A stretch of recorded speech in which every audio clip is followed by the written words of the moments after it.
ಎಲ್ರಿಗೂ ನಮಸ್ಕಾರ. ಇದು ನನ್ನ ಹೊಸ ವರ್ಷದ ಮಿನಿ ವ್ಲಾಗ್ ಆಗಿರುತ್ತೆ. ಸಾರಿ, ಸ್ವಲ್ಪ ವ್ಲಾಗ್ನ ಲೇಟಾಗಿ ಅಪ್ಲೋಡ್ ಮಾಡ್ತಿದ್ದೀನಿ. ಯಾಕೆ ಅಂತಂದರೆ ನನಗೆ ವ್ಲಾಗ್ ಎಡಿಟ್ ಮಾಡೋದಕ್ಕೆ ಟೈಮೇ ಇರಲಿಲ್ಲ. ಸೊ ನಾವು ನ್ಯೂ ಇಯರಿಗೆ ಒಂದು ಹೊಸದಾಗಿ ಏನಾದರೂ ಟ್ರೈ ಮಾಡೋಣ ಅಂತ ಹೇಳಿ, ಯಾವಾಗಲೂ ಎಲ್ಲರೂ ಹೊರಗಡೆ ಹೋಗಿ ಪಾರ್ಟಿ ಮಾಡ್ತಾರೆ.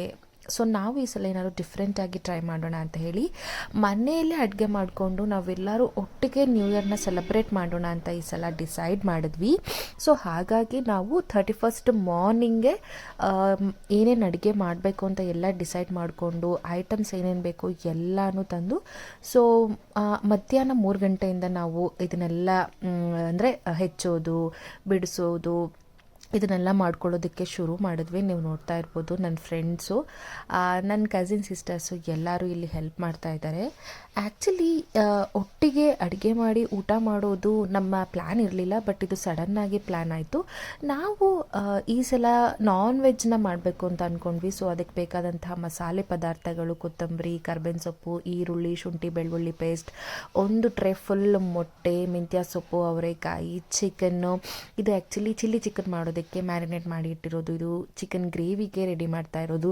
ಸೊ ಆ್ಯಕ್ಚುಲಿ ಒಂದು ಎಂಟೈರ್ ಪ್ರೋಸೆಸ್ಸಿನ ಮೇನ್ ಪಿಲ್ಲರ್ಸ್ ಇವರಿಬ್ಬರೇ ಅಂತ ಹೇಳಬೇಕು. ಯಾಕೆಂದರೆ ಇವರಿಬ್ಬರೇ ಅಡುಗೆ ಮಾಡಿದ್ದು.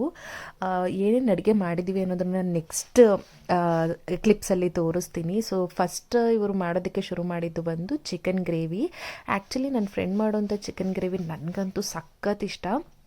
Chicken gravy with ghee rice best combo ಅಂತಲೇ ಹೇಳ್ಬೋದು. ಚಿಕನ್ ಗ್ರೇವಿ ಇಲ್ಲಿ ರೆಡಿ ಆಗ್ತಿದೆ. ನಾವು ಆ್ಯಕ್ಚುಲಿ ಟೋಟಲ್ 7 kg ಚಿಕನ್ನ ತಂದಿದ್ವಿ. ಒಂದು ಟ್ರೇ ಫುಲ್ಲು ಮೊಟ್ಟೆ, ghee rice, parotta, then egg chilli chicken, ಇದಿಷ್ಟು ಮಾಡೋಣ ಅಂತ ನಾವು ಅಂದ್ಕೊಂಡಿದ್ದು. ಪಾಪ ನಮ್ಮ ಬ್ರದರ್ ಯಶು ಸಿಕ್ಕಾಬಟ್ಟೆ ಒಲೆ ಮುಂದೆ ಕೂತು ಎಲ್ಲ ಅಡುಗೆನ ಅವನೇ ಮಾಡಿದ್ದು. So finally chicken gravy ready ಆಯಿತು. ಘಮ ಘಮ ಅಂತ ಹೋಗಿ ಬರ್ತಾಯಿತ್ತು. ಸೊ ಚಿಕನ್ ಗ್ರೇವಿ ಆದಮೇಲಿಂದ ನೆಕ್ಸ್ಟು ಗೀ ರೈಸ್ ಮಾಡೋದಕ್ಕೆ ಅಂತ ಹೇಳಿ ಆನಿಯನ್ ಎಲ್ಲನೂ ಕಟ್ ಮಾಡಿ ಇಟ್ಕೊಂಡು ಮೆಂತ್ಯ ಸೊಪ್ಪು ಹಾಕಿ ಗೀ ರೈಸ್ನ ರೆಡಿ ಮಾಡ್ತಾಯಿದ್ರು. ಗೀ ರೈಸ್ ರೆಡಿ ಆದ ತಕ್ಷಣವೇ ಪರೋಟನ ರೆಡಿ ಮಾಡಿ, ಅಂದರೆ ಊಟಕ್ಕೆ ನಿಯರ್ ಟೈಮಲ್ಲಿ ಪರೋಟನ ನಾವು ರೆಡಿ ಮಾಡ್ಕೋತಾ ಇದ್ವಿ. So finally all the items V completed. So ನೀವು ನೋಡ್ತಾ ಇರ್ಬೋದು ಚಿಲ್ಲಿ ಚಿಕನ್. ಇದನ್ನು ಆ್ಯಕ್ಚುಲಿ ವಿಡಿಯೋ ಮಾಡ್ಕೊಳ್ಳೋಕ್ಕಾಗಲಿಲ್ಲ, ಬಿಕಾಸ್ ನಾನೇ ಅದನ್ನು ಫ್ರೈಡ್ ಮಾಡ್ತಿದ್ದೆ ಅದಕ್ಕೋಸ್ಕರ. ಸೊ ಫೈನಲಿ ನಮ್ಮ ಊಟ ಎಲ್ಲ ಕಂಪ್ಲೀಟ್ ಆಗಿದೆ. Chilli chicken, ghee rice, chicken gravy, egg, onion, cucumber, lemon, ಮೊಸರು ಬಜ್ಜಿ, ಪರೋಟ, ಇದಿಷ್ಟು ನಮ್ಮ ಒಂದು ಮೆನ್ಯೂ ಆಗಿತ್ತು. ಸೊ ಫೈನಲಿ ಎಲ್ಲರೂ ಒಟ್ಟಿಗೆ ಕೂತು ಊಟನ ಮಾಡಿದ್ವಿ. ನಿಜಕ್ಕೂ ಎಷ್ಟು ನೆಮ್ಮದಿ ಇತ್ತು ಅಂತ ಹೇಳಿದರೆ, ಈ ಒಂದು ಖುಷಿ ನಮಗೆ ಯಾವ 5 ಸ್ಟಾರ್ ಡಬಲ್ ಸ್ಟಾರ್ ಹೋಟೆಲ್ನಲ್ಲಿ ಸಿಗ್ತಿಲ್ಲ. ಸೊ ಫೈನಲಿ ಸ್ವಲ್ಪ ಡ್ರಿಂಕ್ಸ್, ಸ್ಪ್ರೈಟ್ಸ್, ಮಾಜಾ ಎಲ್ಲ ತೊಗೊಂಡು ಆಟ ಆಡ್ತಾ ಇದ್ವಿ. ಬಿಕಾಸ್ ನಮ್ದು 10 ಗಂಟೆಗೇ, ಈವನ್ 9 ಗಂಟೆಗೆ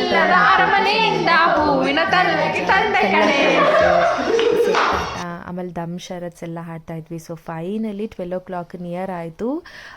ಎಲ್ಲರೂ ಕೇಕ್ ಕಟ್ ಮಾಡಿದ್ವಿ, ಸಖತ್ ಎಂಜಾಯ್ ಮಾಡಿದ್ವಿ. ಹಾಡೆಲ್ಲ ಹೇಳ್ತಾ ಫೋಟೋ ವಿಡಿಯೋಸ್ ಎಲ್ಲ ಮಾಡ್ತಾ ಇದ್ವಿ. ಸೀರಿಯಸ್ಲಿ ಆ ದಿನ ಹೆಂಗೋಯ್ತು ಅಂತ ಮಾತ್ರ ನಿಜವಾಗ್ಲೂ ಗೊತ್ತಾಗಿಲ್ಲ. ನಾವು ಟೋಟಲ್ 10 ಜನ ಇದ್ದಿದ್ದು. ಸೊ ಸಿಕ್ಕಾಪಟ್ಟೆ ಎಂಜಾಯ್ ಮಾಡ್ತಿದ್ವಿ. ಆಮೇಲಿಂದ ಈಚೆ ಹೋಗೋಣ ಅಂತ ಹೇಳಿ ಎಲ್ಲರೂ ಹೊರಗಡೆ ಹೋದ್ವಿ. ಸೊ ಅಲ್ಲೂ ಕೂಡ ಹೊರಗಡೆ ಒಂದಷ್ಟು ಜನ ಕೇಕ್ಸ್ ಎಲ್ಲ ಕಟ್ ಮಾಡಿ ಸ್ವಲ್ಪ ರೌಂಡ್ಸ್ ಎಲ್ಲ ಹೋಗ್ತಾ ಇದ್ರು. ಸೊ ನಾವು ಒಂದೊಂದು ಟೋನಲ್ಲಿ ನ್ಯೂ ಇಯರ್ ವಿಶಸ್ನ ಹೇಳಬೇಕು ಅಂತ ಹೇಳಿ ಈ ಥರ ನ್ಯೂ ಇಯರ್ ವಿಶಸ್ನೆಲ್ಲ ಹೇಳ್ತಾ ಇದ್ವಿ. ನೀವು ನೋಡ್ತಾ ಇರ್ಬೋದು. ಎಲ್ಲರೂ ಈ ಥರ ಒಟ್ಟಿಗೆ ನ್ಯೂ ಇಯರ್ನ ಸೆಲೆಬ್ರೇಟ್ ಮಾಡ್ತೀವಿ ಅಂತ ನನಗಂತ ಎಕ್ಸ್ಪೆಕ್ಟೇಷನ್ ಇರಲಿಲ್ಲ, ಬಟ್ ಇದು ತುಂಬ ಚೆನ್ನಾಗಿ ಬಂತು. ನಾವೇನು ಅಂದ್ಕೊಂಡಿದ್ವಿ ಅದಕ್ಕಿಂತ ಸಖತ್ ಎಂಜಾಯ್ ಮಾಡಿದ್ವಿ. ಈ ಒಂದು ವರ್ಷ ನಮಗಂತೂ ತುಂಬಾ ಮೆಮೊರೇಬಲ್ ಆಗಿತ್ತು. ಸೊ ಐ ಹೋಪ್ ನೀವೆಲ್ಲರೂ ಕೂಡ ಸಖತ್ತಾಗಿ ನ್ಯೂ ಇಯರ್ನ ಸೆಲೆಬ್ರೇಟ್ ಮಾಡಿದ್ದೀರಾ ಅನ್ಕೊಂಡು. ಹೊಸ ವರ್ಷದ ಹಾರ್ದಿಕ